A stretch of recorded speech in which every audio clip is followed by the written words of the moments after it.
We are way over, so let's have a little fun with this one. Welcome back. This segment brought to you by Safety Systems. And from porch pirates and home invasions, all you have to do is put it on YouTube and you'll see how many people are trying to break into homes and businesses these days. Do yourself a favor. Get a top flight security system right now. Get it from Safety Systems. Again, the best advertisement that I can give them and the best thing I can tell you is just start noticing around town how often you see that logo right there on a white sign or a white sticker in the business window or in someone's front yard. There's a reason they are all over East Tennessee, folks. It's because they've been really good for a long time. Call VFL JJ Surlis and the team at Safety Systems this week, safetysystems.com to learn more. Okay. Let's remind folks of the poll. Let's put that back up there, see where that's, poor Joe isn't getting much love there. We'll see if you want to continue to click for us and let us know. We'll look at how that adjusts over the next couple of segments. Let's take a look at NFL.com's draft grades for the Tennessee Vols that they have listed as potential draftees. They got Jalen Wright as the top guy, 6.33 is his grade. And what that grade means in their language, he will eventually be a plus starter, be a good starter in the NFL. That's what that grade means. Next is Kamal Haddon and McCallan Castles and Joe Milton, and they are all scheduled as average backup or special teamer. That's that level of play.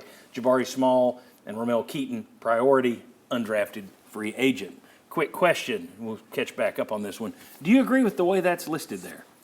Do you agree with that ranking top to bottom? The one that stood out to me is I've thought of Joe Milton being the third guy as opposed to the fourth guy behind McCallan Castles. Obviously, it's going to come down to which team needs a tight end, which team needs a backup quarterback. Right. But I was a little surprised. If there was one thing that stood out to me, it was Milton being behind Castles. But you guys may be talking to different draftniks on your various shows.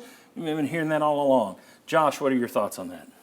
It makes a lot of sense to me. I think Castles is a really good athlete and it's that special teamer. Yeah. There's a chance to make an impact quickly. Which Milton won't get that opportunity, right. I think. It doesn't apply to him. Same can apply to Haddon. I could see him being a starter in the future if he continues to develop. As a coverage guy, he has a lot of ability. So the order that you presented makes a lot of sense. Jalen Wright is a no-brainer at number one. Chuck, you agree with that order? Or would No, I would move Milton up just a little over being picked on that. And I think there's more teams looking at him just because everybody's looking for that big arm, aren't they? And you roll the dice kind of in the fifth round on something like that. Well, we'll get to that a little later. Okay. We now know Chuck's answer.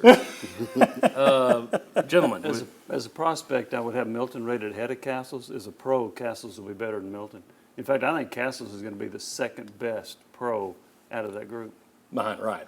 Yeah. Yes. Okay. I think the reason why you look at Milton ahead of Castles is because he, with Haddon and Wright, were at the combine. So there's a separator for you just in image and impression. And also Castles tested really well. He didn't get a chance to go to the combine, but his testing, what he did at the pro day, would have been one of the best tight ends at the combine. And so that's why it's a little bit of movement. The flip side of that is not going to the combine or being invited really motivated Castles, right? He even improved even more than he would have been on a lot of his numbers and times and everything else. I want to, before we're going to close here, but I do want to put up a stat which I thought was interesting, something to watch for this week. Tennessee has had 10 people drafted in Heupel's first 2 seasons. That's the Vols' best span since 2006-2007 when they had 11. All right. If the Vols have 4 players drafted this year, it will be the Vols' best 3-year span since 06, 07, 08. Just 14 picks. Didn't know that. That's pretty impressive. So the question is this the new glory days? Well, we'll see. But that's a shift from what we've been seeing pre-Josh Heupel. Obviously, you want to start having more guys 3rd round, 2nd round, 1st round. Yeah. But multiple O for years. Yes. Yeah. Getting people picked, that's a step in the right direction. Okay, when we come back, let's see if we agree with some of the NFL.com's breakdown of the strengths and weaknesses of Joe Milton. That could be fun. Come on back on the Sports Source.